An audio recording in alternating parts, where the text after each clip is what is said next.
L'heure de notre chronique des sports avec Salaheddine Gakou. Bonsoir Salaheddine. Bonsoir Dominique. Alors on va commencer par de l'athlétisme, une belle performance de Marie-Josée Tallou, ivoirienne, ce dimanche. La sprinteuse ivoirienne qui s'est imposée sur 100 mètres en Italie au meeting Città di Padova à Padoue. Elle réalise un chrono de 10 secondes 94 centièmes. Elle devance deux américaines, Terry et Richardson. Elle est en forme, Marie-Josée Tallou. Elle a notamment fait tomber il y a quelques semaines le record d'Afrique sur 100 mètres avec un chrono de 10 secondes 72 centièmes.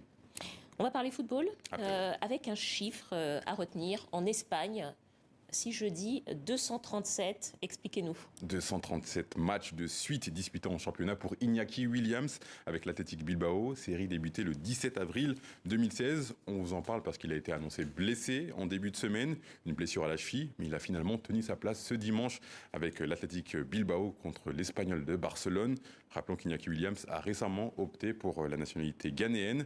L'attaquant devrait donc, sauf blessure, jouer la prochaine Coupe du Monde au Qatar avec les Black Stars. Allez, on parle toujours football, mais on part pour la RDC et le nouvel entraîneur des Léopards qui a dévoilé ses objectifs. Sébastien Desarbes, qui était invité de nos confrères de RFI, il a déclaré tout simplement que la qualification pour la prochaine Coupe d'Afrique des Nations était son objectif, la Coupe d'Afrique des Nations qui va se disputer du côté de la Côte d'Ivoire, et surtout d'être au Mondial 2026. La RDC a beaucoup de bons joueurs, il faut remettre cette sélection à sa place, a notamment déclaré Sébastien Desarbes. Rappelons qu'il a entraîné plusieurs clubs sur le continent africain et la sélection ougandaise entre 2017 et 2019.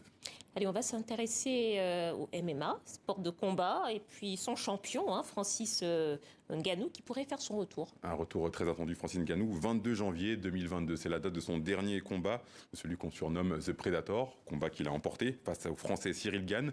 Le champion du monde UFC des lourds pourrait combattre, selon son entraîneur, début 2023.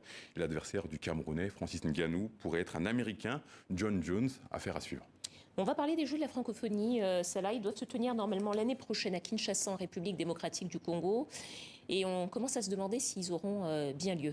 Tout le monde se pose cette question. La 9e édition qui a été reportée à cause du Covid doit se disputer du 28 juillet au 6 août. Mais, parce qu'il y a un mais, il y a des inquiétudes qui font surface. Cette semaine, le directeur de ces Jeux, Isidore Kwanja Ngembo, a visité les chantiers et la majorité des infrastructures sont au niveau des fondations.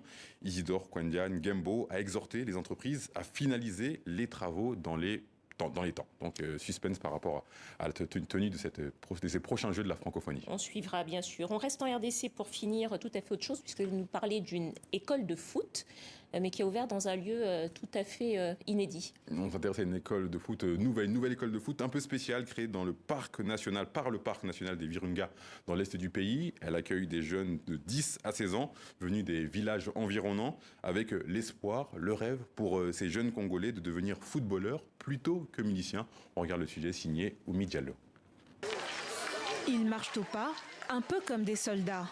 Sauf que se battent sur le gazon, armés de crampons et d'un ballon rond. Âgés de 10 à 16 ans, ils sont une cinquantaine, sélectionnés pour intégrer la toute nouvelle école de football du Parc national des Virunga. Grâce à ça, je n'ai pas idée de rejoindre les groupes armés. Je veux jouer au football. Et mon plus grand rêve est de devenir comme Cristiano Ronaldo. Car avant d'arriver à ce niveau, il a commencé comme moi. Plus qu'un sport, le football est ici une question de survie. Une manière d'échapper aux nombreux groupes armés qui pillent, tuent et recrutent dans l'est du pays. Je voudrais vous rappeler l'objectif pour lequel nous vous encadrons. Nous voulons montrer à tout le monde que nous pouvons vivre en paix. Ça va ? Niché au cœur du parc des Virunga, célèbre pour ses gorilles de montagne et ses volcans, le stade a été aménagé à Rumangabo, un village du Nord Kivu. Les rebelles du M23 sont à moins de 6 km et les combats font rage depuis une vingtaine d'années. Ici, les jeunes n'ont connu que la guerre. Parmi nos programmes, il y aura des séances pédagogiques.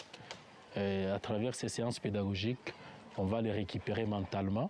Et c'est parmi les composantes aussi des entraînements. Il y a le plan mental qui va beaucoup, et on va beaucoup insister là-dessus. Et on espère bien qu'avec le temps, ça va aller.